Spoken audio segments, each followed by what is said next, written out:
Why would a writer stop writing? Writer would stop writing when they have nothing else to say, maybe, or they would stop writing because they haven't achieved a level where they thought they would be, maybe. I'm giving up. I didn't sell an A-list script. I'm going to go sell carpets, carpet cleaning, something, whatever job it is. You would hope that a writer would, would stay in the game, and because we got, like Officer and Gentleman, I got nowhere else to go. I got nothing else I want to do. I need to tell stories. I'm a storyteller, and it's tragic when you hear people, writers, give up. And I understand, because everybody has their limits, and they, it's like, it could be not giving up, let's say pursuing it full time, but maybe dabbling on the side, and then that takes longer, and sure, life can get in the way, and then, it falls along the wayside, and maybe wasn't as interesting of a pursuit as the writer thought it was, and because it went up against that test, the difficulty test.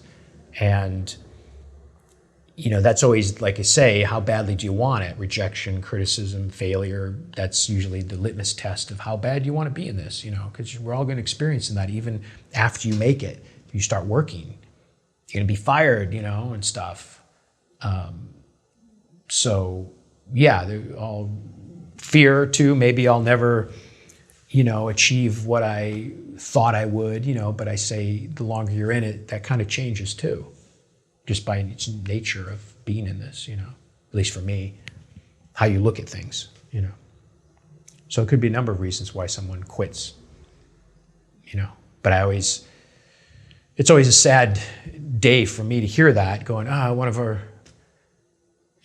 brethren or sisters stopped, they maybe it would just be around that next corner. Maybe it's that next script, but that's also the chasing the dragon, like, well, not this one, and we all have to. Maybe it's the next one.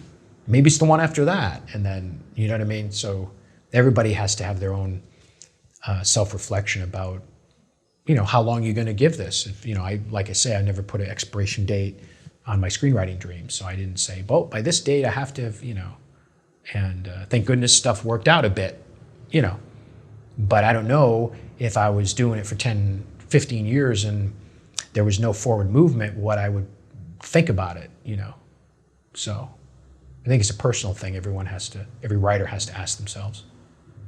So when you started writing, you had one mindset for it, and now you've gone into something that's just maybe a little more relaxed realistic. Okay.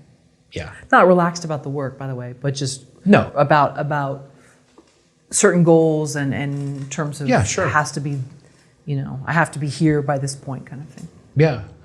Or what you want to do. Don't you want to direct? It's like, I'd rather produce and write. Directing.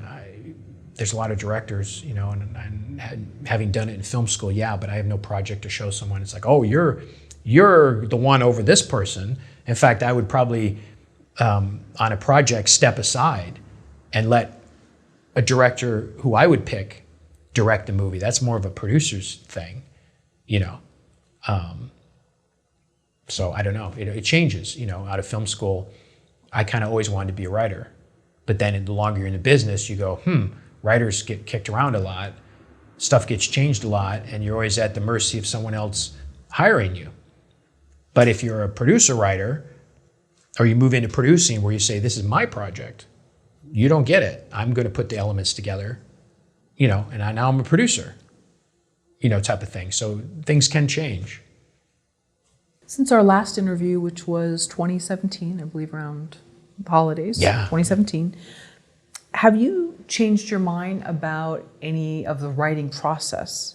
Maybe you were in one camp where you said, I'm not going to do it this way, or I only do it this way, and then now, several years later, you've changed where you've loosened up on that, or you've completely, anything about the writing process that has changed for you, where you were very dogmatic about something and then...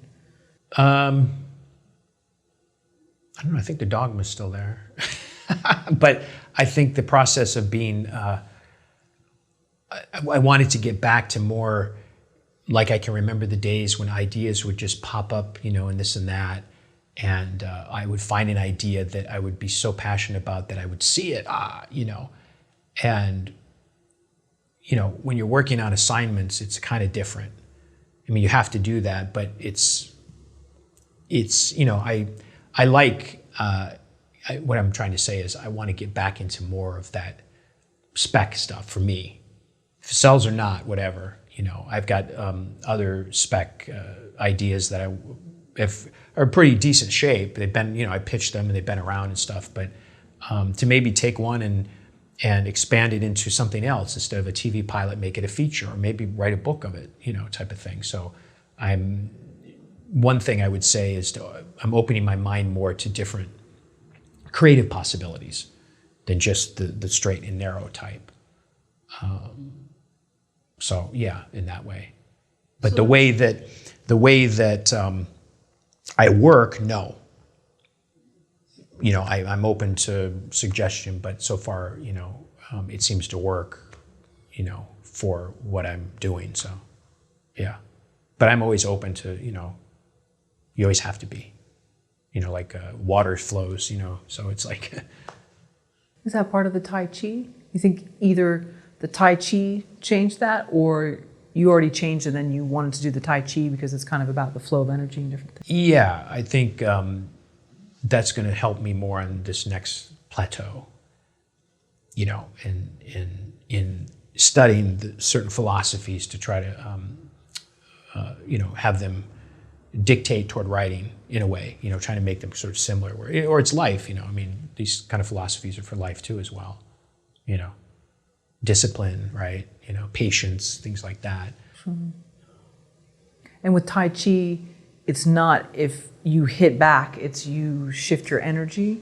Yeah, you're always it's a flow, you know what I mean? So it's trying to flow through life. That's what I'm trying to do. And when you come up against these hurdles with screenwriting, not to take them as the end all be all, your life's over type of thing. And I say that for beginning writers as well. Especially because you're going to hit a lot of knocks that you're going to want to give up. You're going to say, well, I'm not selling anything and nobody's reading my stuff, or how do I get to do that? And you find a way. You find that one move that works, but. Yeah, I saw a documentary came out, I think 2019, about Miles Davis's career. And he reinvented himself so many times. Yeah. And there were times when he wanted to give up, or sure, different things happened with his health. But yeah, he was always kind of reinventing himself. Because he spanned so much time that you can't keep doing the stuff back, that you were doing in the 60s. You have to evolve and change, And so, I believe in that too. You have to, as you grow as a person, so too you have to grow as a screenwriter. You know what I mean? And it's storytelling. So.